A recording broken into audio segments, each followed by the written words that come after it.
Here from Slange on Tuesday, the 31st of March, lockdown.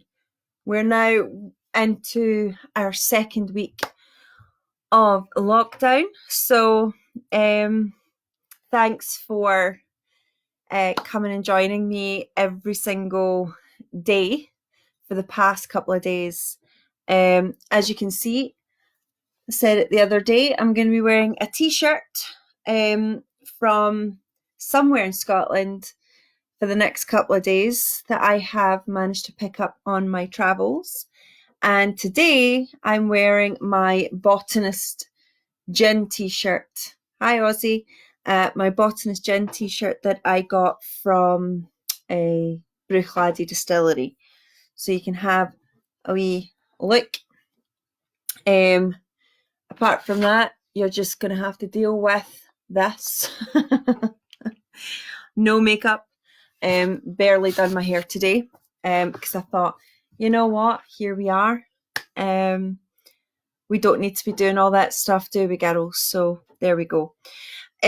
So the main point of today's chat is a wee bit of history, and it's going to be around the massacre of Glencoe by popular demand. So I thought I would go into it in a wee bit of information. I think one of the conversations or comments we got yesterday or last night is somebody wanted more information on that feud between the McDonalds and the Campbells and where that all started. And I'm sure for all of yous who are either a Campbell or a McDonald, you've probably heard about it. There's a pub in Glencoe which actually has on the door, no Campbells allowed. It's a wee bit of fun. It's not actually true, but it does go back to that time. On the 13th of February, 1692. So, talking about holding a grudge. It was quite a significant event, though. For all of you guys who are interested, let me just put this up. There we go. It was very significant in the Scottish mindset, in particular the Highland mindset, because of what happened. Okay, so I'm going to start and I'm going to be a little bit corny and I'm just going to read because I told you guys already I can't sing. So what I'm going to do is just read out the lyrics of arguably one of my favourite songs. And I'm just going to play just a teeny wee piece because I know you get into quite a bit of trouble with copyright and things. So I don't really want to go down that road. So let me just get it up. Now, a wee backstory before I start. I go up to the Glencoe Massacre. My grandfather has been involved with the Glencoe Massacre group for quite a while. And the closest Sunday, I think it is, to the anniversary, they go up to the Massacre Monument and they lay wreaths and say speeches and whatever else. And I think if you go through some of these Slange videos, you'll see actually a clip from when I was up there one year. So I'm just going to read it out to you because it is one of my favourite songs. And I'll put a link in and you guys can have a wee listen in your own time. Now, so I told you it's going to be really corny, so just bear with me. I told you I can't sing and I'm not going to do that. So it starts off as: cruel is the snow that sweeps Glencoe and covers the grave O'Donnell, and cruel was the foe that raped Glencoe and murdered the house of MacDonald. They came in the blizzard, we offered them heat, a roof o'er our heads, dry shoes for their feet. We wined them and dined them, they ate all our meat, and slept in the house of MacDonald. Then it comes on, hi Des. They came from Fort William with murder in mind. The Campbell had orders King William had signed. Put all to the sword, these words underlined, and leave none alive, call MacDonald. So obviously there's a chorus here as we continue along. Just bear with me a wee minute. I think we're just... I just got a message in. It was my son's birthday. Just give me a second. Then we go, they came in the night when the men were asleep, that band o' Argyles through snow soft and deep, like murdering foxes among helpless sheep, they slaughtered the house o' MacDonald. And that's, it continues on and on. I think you're getting the idea. They came from Fort William with murder in mind. I've already done that bit, sorry.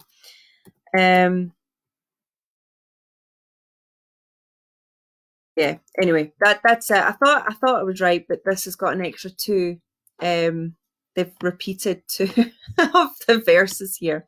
Anyway, so the point of the song was to illustrate a time in Scottish history that is still within our memory, and it's been passed down and passed down. And strangely, it has become this thing between the MacDonalds against the Campbells, when really it was the government-ish, the crown, against the MacDonalds. And they used the Campbells, well, the main chap who led the massacre was a Campbell. So that's really where this comes in. So whenever you hear about, it being a Campbell thing, it wasn't necessarily the case. So I just want to quickly read you the order and, well, maybe tell you a little bit about the man. I actually have a really cool blog or vlog podcast that I'm part of called Ungagged. So I think I did a piece specifically on this about 2 years ago. So if I can find it, I'll send you guys the link and you can actually hear, from start to finish, a slightly more informative piece. Hi, Gilletta.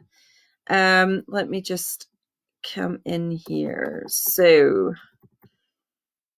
I was trying to find it earlier for you guys, but it's so hard, and because it was such a long time ago that I did it.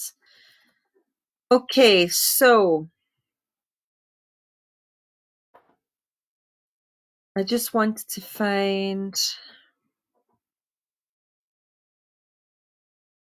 the order in particular. Hi, Barbigaro. It's an absolute pain in the behind. Do you know what I'm going to look for?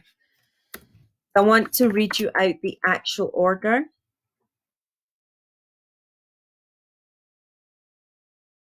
Okay.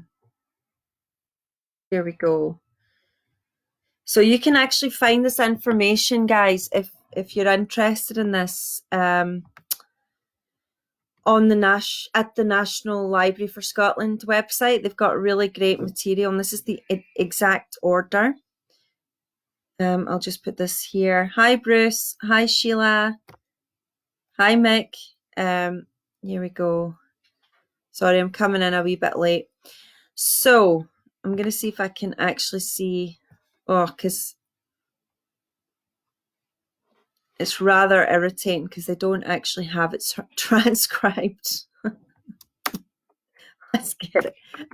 It's too late in the day for me to be reading something from that long ago. in 17th century handwriting. Hi, Pat. Hi, how you doing in New York? Let's see. There. Transcription, the original order, Glencoe.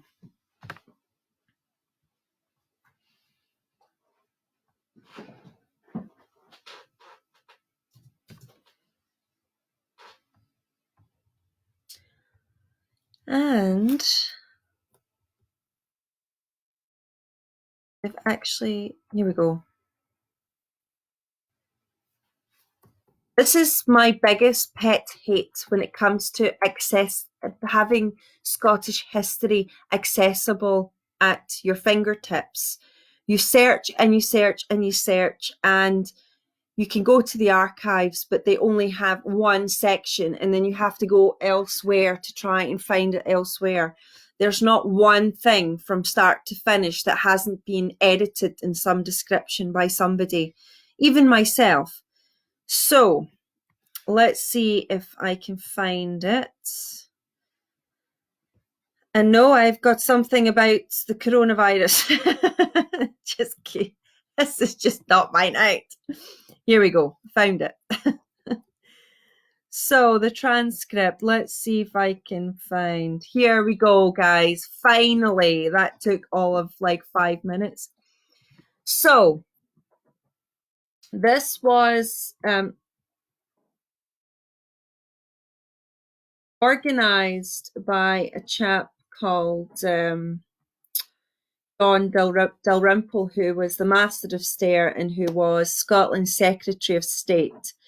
Now, just to put everything into perspective, this is before Scotland and England are the same country, and this is just after the first Jacobite rebellion, which was essentially the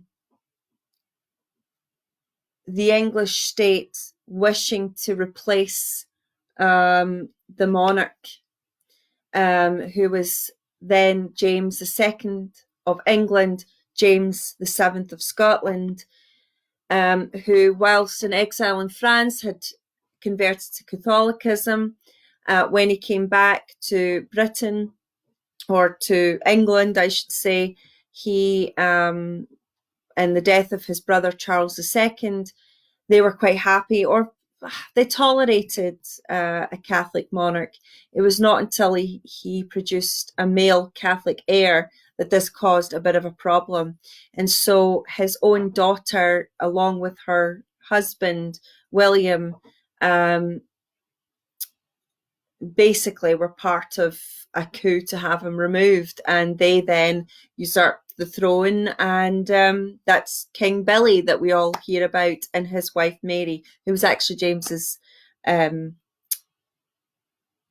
daughter from a previous marriage, I should say. But when this all went down, in England it's called the Bloodless and the Glorious Revolution. In Ireland and Scotland, it wasn't the same thing, and it had a lot to do with the concept of interference into Scottish affairs and things that we have held quite sovereign for some time. And obviously there were Scottish nobles who did involve themselves in replacing James VII, i.e. the Duke of Argyll and many others. But it did create a lot of civil unrest within Scotland, and therefore you have the rising of the Jacobites in both Scotland and in Ireland. And a Jacobite means essentially a supporter of James, because in Latin James is Jacobus. The MacDonalds of Glencoe were notorious Jacobites, and after the first Jacobite War, an armistice basically was organised where people were allowed to just be, as long as they agreed to having William as their sovereign monarch.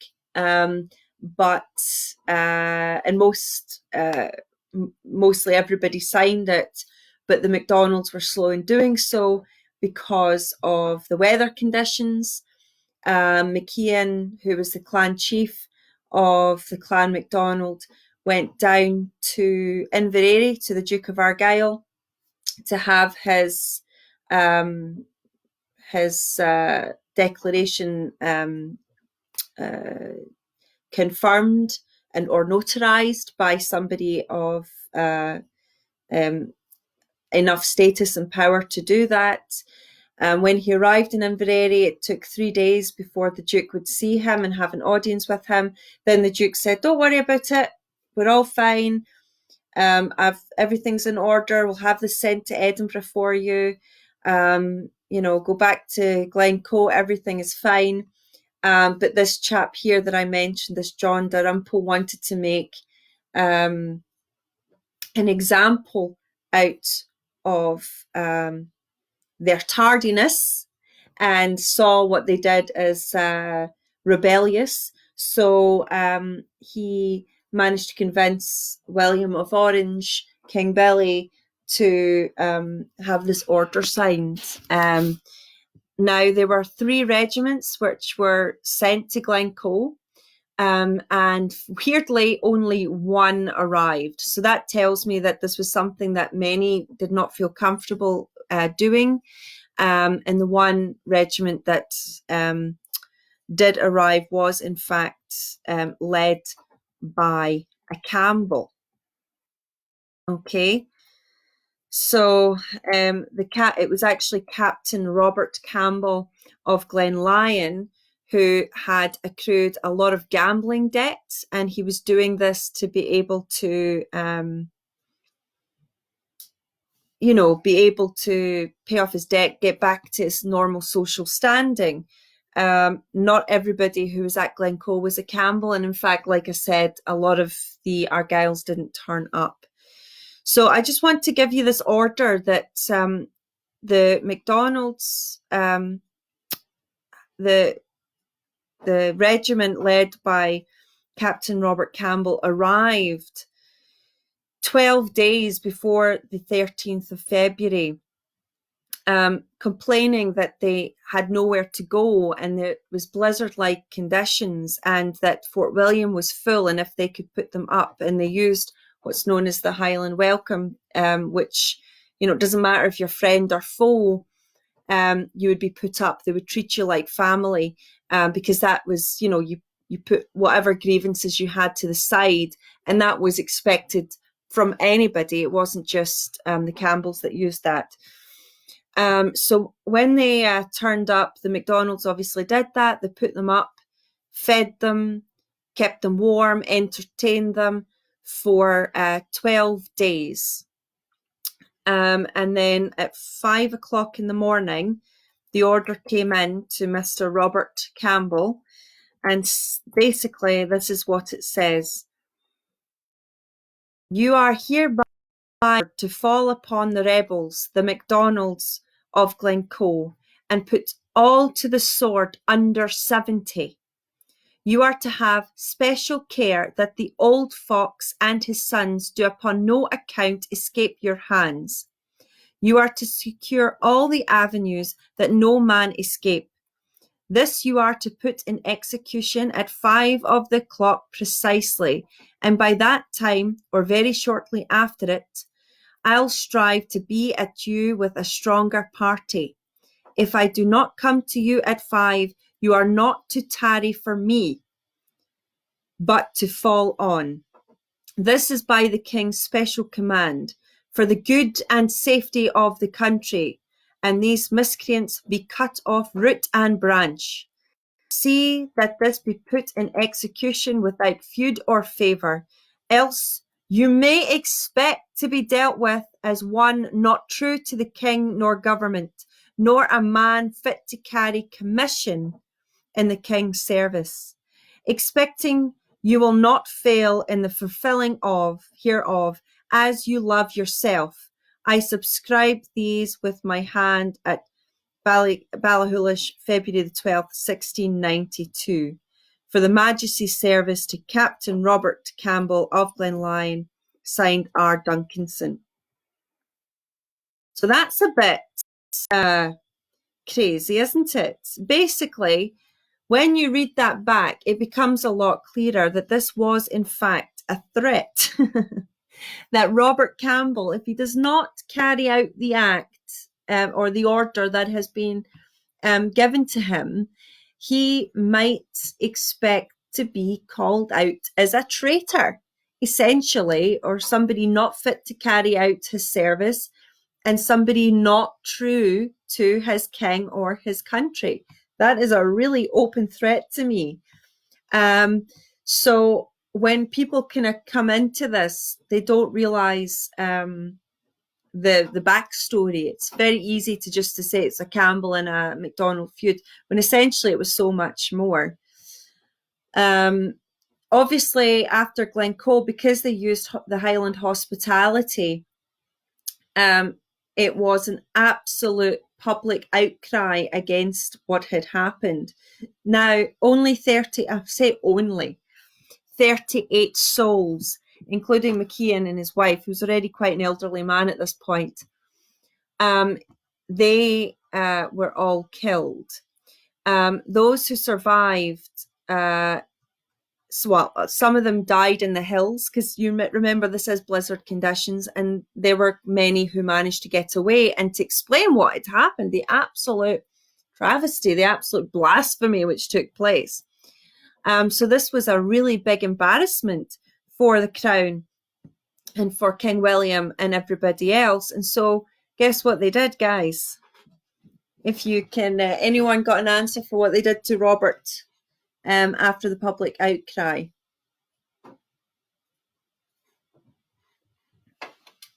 Any ideas? Let's see. I know there's a slight lag here.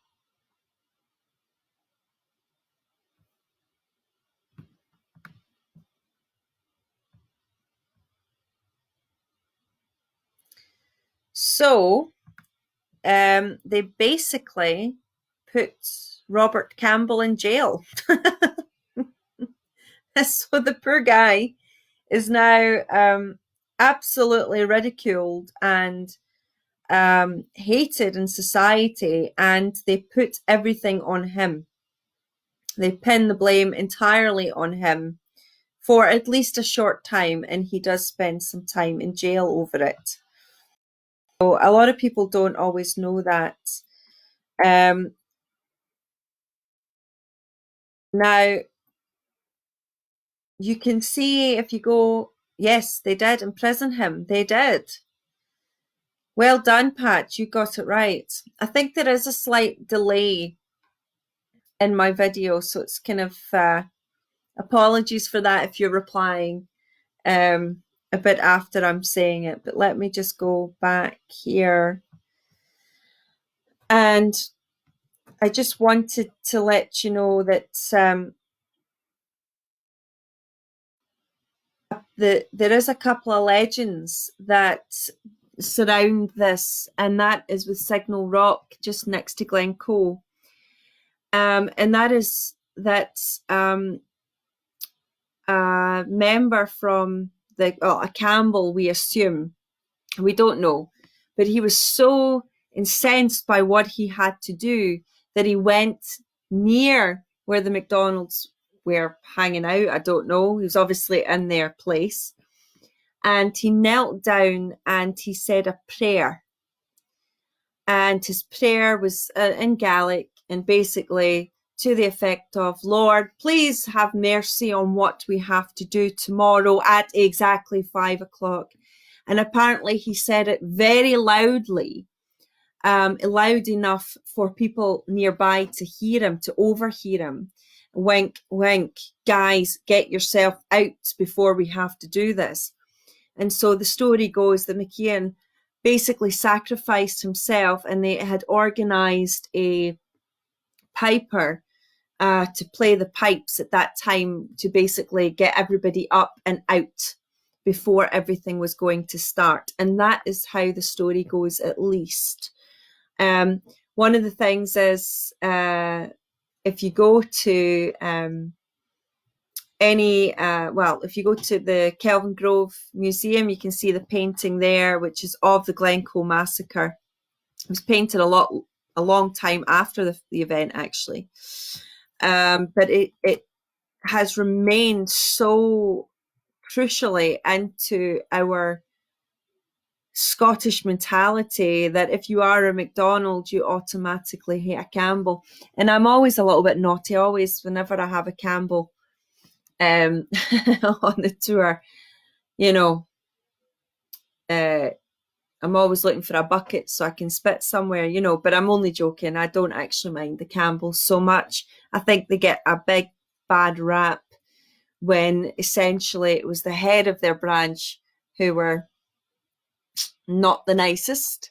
I always say you don't get to be one of the top ranking noble families in Scotland by always playing the nice guy, but essentially their people were the same as the people who died at Glencoe.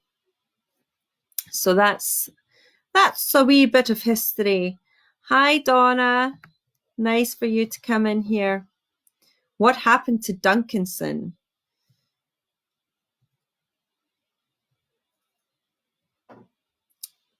Yeah, so good question. No, they did arrive, and they did burn the village so that people who, I suppose, people didn't feel right killing women and children, but they burnt their houses and their homes, and that made it quite difficult for them to survive. So I suppose that's what's quite telling. I don't know if it shows you in the painting as such. No, it doesn't. It just shows you people very, very upset. Um, yeah, so that's pretty much it. If you go into Glencoe, we do often on our more on private tours, just because we have the time, we go up to the Glencoe Massacre Monument, which if you come into Glencoe, you basically come in past the petrol stations to your left, take the first right into the village, and then the first right again. And then you just drive all the way, and then you'll see that there's a bridge. And if you carry along that bridge, you end up going towards Kinlochleven. Well, you're not going to do that. You take the right, and it takes you to a couple of houses, but it's a very narrow path, road, if you like. You can park there, but I prefer to park just before that turn. There is on your left a couple of spaces you can park, and you can walk up. But as the legend goes, if you continued on from where you park, where I was just saying, before you turn right, you'll see that there is, beyond there, that's where they believe the people used to live, and that's where the massacre actually took place. Glencoe is a very haunting place. It's a very emotive place, I find. I remember hearing or watching a television documentary quite a number of years ago, and it was about this lady who she goes caravanning all over the UK and Europe, and she's been doing it for about 60 years or so. And she was saying that there was only one place she couldn't stay overnight, and that was Glencoe, because she'd gone, parked up her caravan, husband got out, started setting everything up. She tried to get the dogs out, and the dogs refused to leave. They were whimpering, so they got everybody back in. She said she felt this really horrible sense of urgency that something was going to happen. So she got herself in, and off she went. I mean, this is actually for our ghost story chat that we have on a Friday. But another one that I heard, there was this chap that used to work at Glenfinnan, in the Glenfinnan car park. What's his name now? It's just escaped. I think it was Jamie as well. Was it Jamie? No, Jamie's the other guy. Anyway, there's a guy that used to work there, and he and I used to have a wee. He used to give me a wee coffee, and we used to have a wee chat. And he told me he lives in his van, in a truck, in an old Arctic truck. And he said, he was stopped at Glencoe, and he said he's never ever really seen a ghost, but one time, and that was at Glencoe. He saw an old woman carrying Pete on her back, and then she just disappeared. Another story, if Graham Malcolm is watching, Graham told me a story that they were camping in Glencoe, I think he said as a teenager, and they saw somebody walk through the fire without a head. So I don't know what to take about that, but certainly it is quite a terrifying place. I've obviously driven through Glencoe in the dead of night many, many times. And there's just something quite, I don't know, like humbling when you realize that you can't see anything, but you are totally enclosed by mountains on either side of you. It's quite an eerie feeling you get. But I don't know if that's just because it's Glencoe or not. Maybe you've had the same experience in other places, but it is an incredibly haunting place. And it has such a sad story, tragic story, but probably a story which has been retold continually to try and create this animosity between the Highlands and the Lowlands, I suppose. So archaeology, I can't even speak. They're doing a lot of work at the moment. The area is absolutely littered with archaeological delights. Actually, I want to get myself one of those, those metal detectors and just go walking up the side of the hills one day. But there is, let me just I'm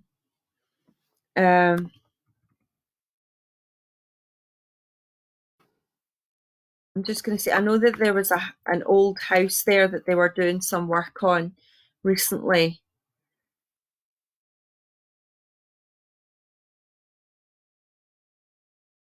So here we go. The dig uncovering Glencoe's secrets. So this was actually last year.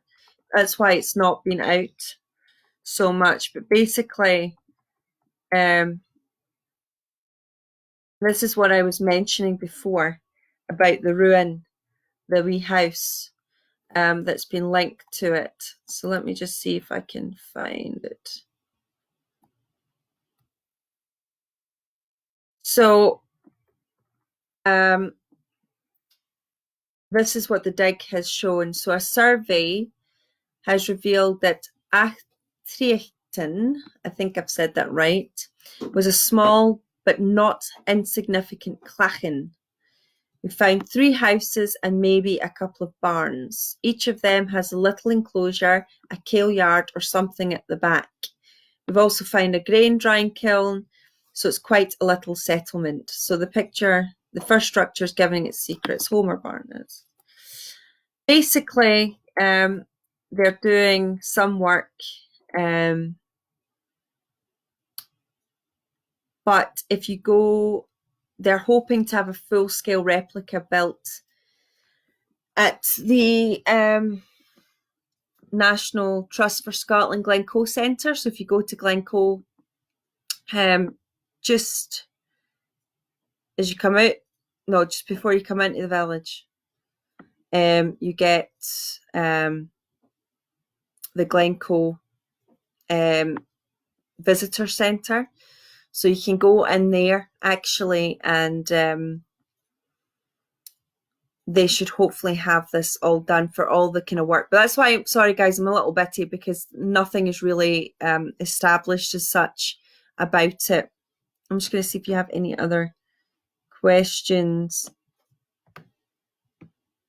You've got Campbell and McDonald families living in Glencoe.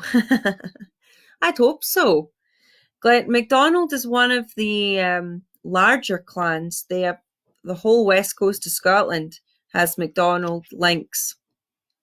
This was specifically the McDonalds of Glencoe. So that was quite good. I'm just going to see.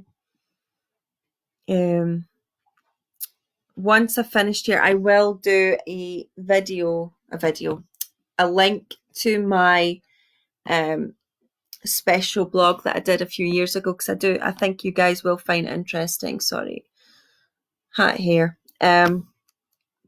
So yeah, so I think that's pretty much the story. It's, it's been mistold so many times, it being a Campbell thing, when really it was just because one Campbell was involved. However, considering the Duke of Argyll being the head of the Campbell clan didn't do anything about it, didn't speak up for what had happened to McKeon and why he was delayed in the signing and sending his declaration back, I suppose there must be something more to that. But that would just be speculation on the facts. I wouldn't be able to say anything for absolute certainty. But if you're in Glencoe, it's always nice to go and take a wee white rose and lay it down at the Massacre Monument. I like to do it. And if you look at our earlier pictures on the page, you'll see that we've been doing it every year. And I might start on our Facebook anyway. I might go and show you guys a watch party of when we went up for the massacre. And actually, it was beautiful conditions. It was blizzard-like when I was up there last. But sadly, we had terrible storms this year, so it was cancelled.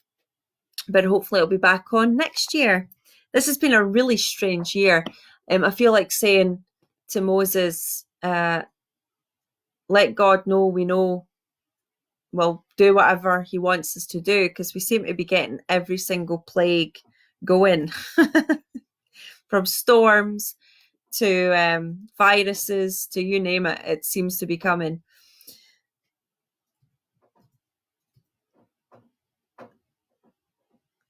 So what benefit did the Argyll get by MacDonald not declaring his fealty on time? Suppose that's a good question.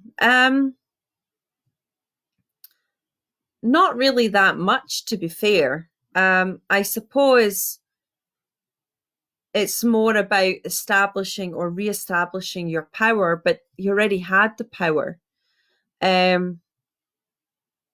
Might stop having Jacobite sympathies as close to him or his family for future references down the line.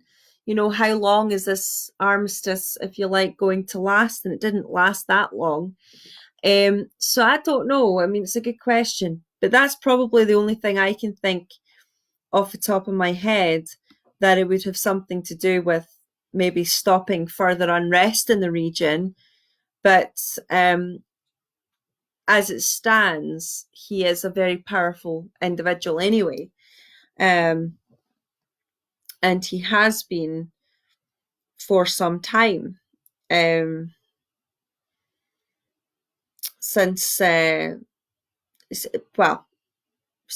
he is integral to bringing William and Mary over to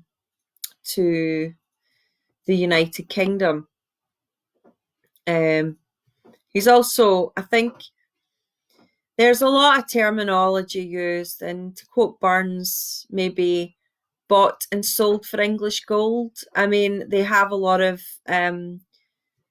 conspiracies going on at this time to start establishing Scotland and England as one political state, obviously giving them lands and titles in politics in England. I suppose if you are an ambitious person, having your eyes set on English wealth and status is something maybe that you want to go for. Not everybody was after it, but I know that certainly the Campbell family did benefit quite greatly from being in the Union.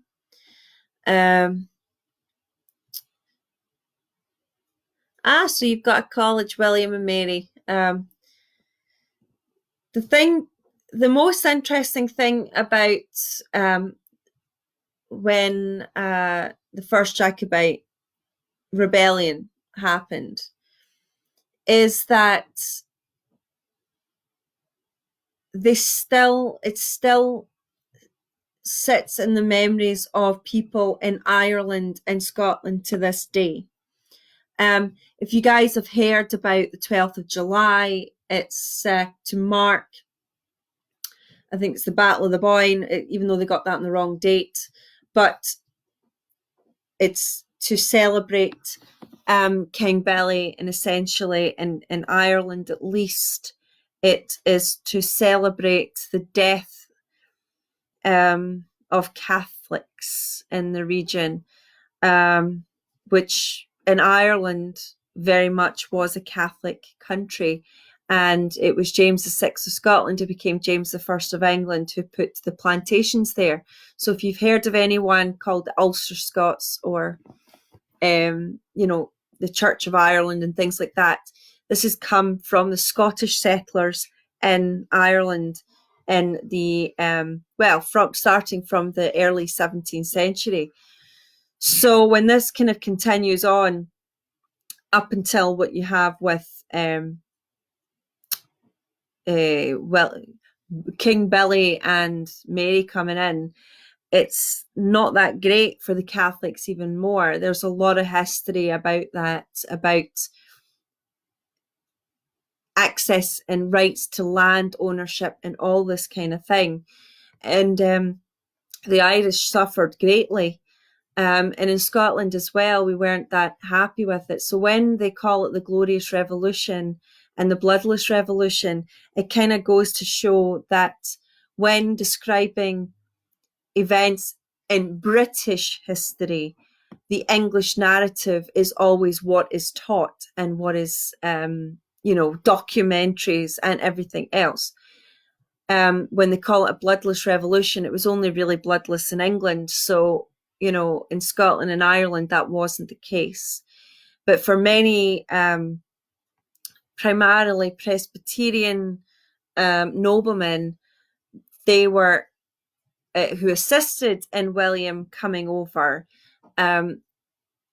They were typically pro-union, and it could be to do with making friendships with people, English nobles and things. Who knows? You can only speculate, but that's it. I'm just going to say helmet 2 minutes. Honestly, terrible. So, you can go to see Google Earth. That would be, I love looking at Google Earth for all sorts of things. But anyway, I can go on about the Act of Union and what I think about the Campbells and what I think about the current Duke and so on and so forth. I'm not going to do that tonight, though. I just thought I'd maybe set a few things straight in terms of the Campbell connection, and blaming the whole Campbell clan for what transpired. I think that's unfair. But if you do go to other places like Castle Lachan, so the MacLachlans and the Lachlans and the Laments and people like that, you'll see real Campbell, absolute barbarity, actually.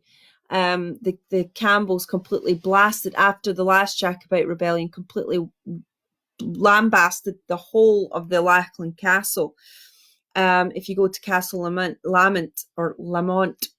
I call it Lament, in Dunoon, they actually hung all the people from the trees.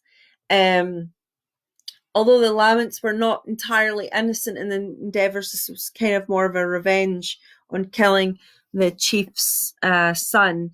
But yeah, it goes on and on and on. And we were talking about this before. Scotland, we are very much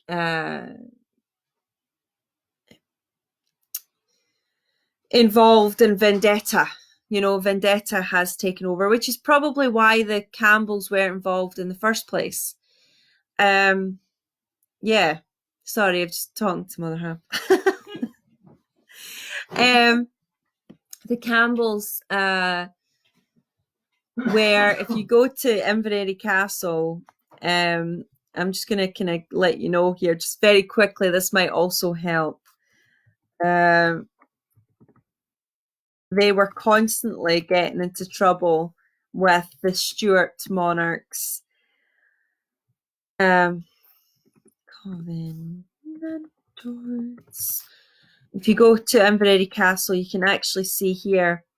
It has Archibald Campbell, 1st Marquis of Argyll. He was a Covenanter. And I'll go into the Covenanters another day, but he lost his head for his own beliefs. Then we have, let's go to his son.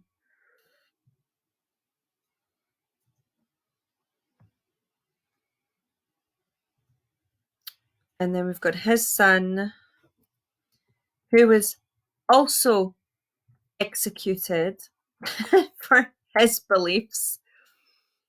And then we've got his son, who becomes, guess what, guys? He becomes the 1st Duke. But this is because he becomes friends with King James II. However, he then supports William and Mary's quest to the throne. So he's the first one who gets over it. So I always find these things kind of really hilarious.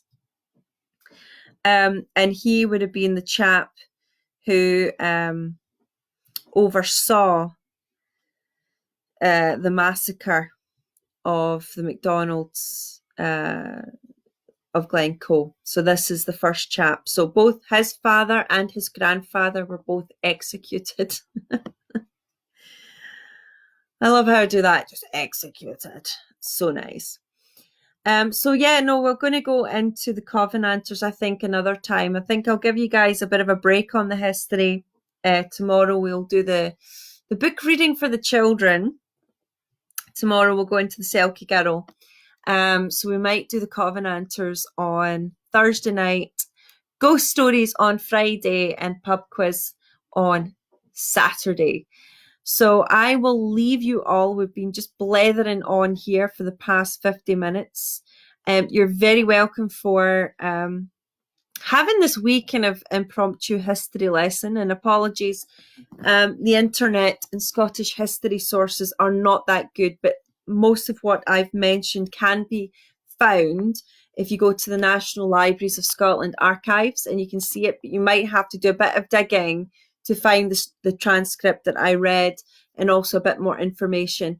Most of what we have is being coloured or flavoured by somebody who's trying to explain the events from their own political viewpoint most of the time. And I don't mean just like against Jacobite, I mean from a Jacobite perspective as well. They might be very anti-Campbell, for example, without any real reason or justification for it.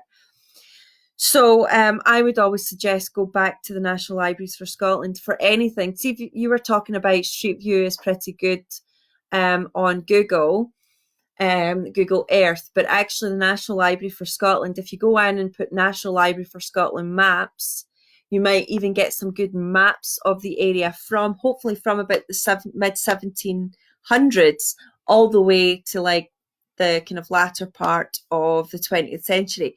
So go on and do it. I'll post a wee link here.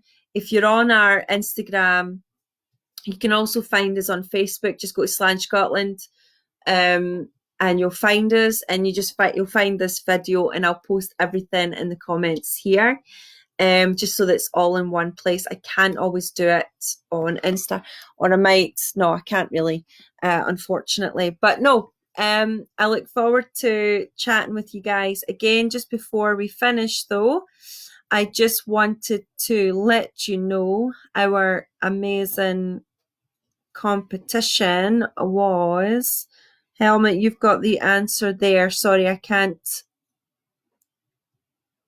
see it while I'm here. Our photo challenge of the day. And we got 2 right answers. Here we go. I've got it right here. It was Achnabrek Cup and Ring Cairnban in Argyll. So if you go into the Kilmartin Glen, you'll find it there. And there's so much in the Kilmartin Glen. We might even have to do an addition on that. Maybe I'll get my pal Agav on board for that as well. He does a lot in the area. So yeah, so thank you for that in dealing with this on your Tuesday night. Just want to say thank you again, and I'll see you all tomorrow. So take care, much love, stay safe, stay home. See you soon. Bye.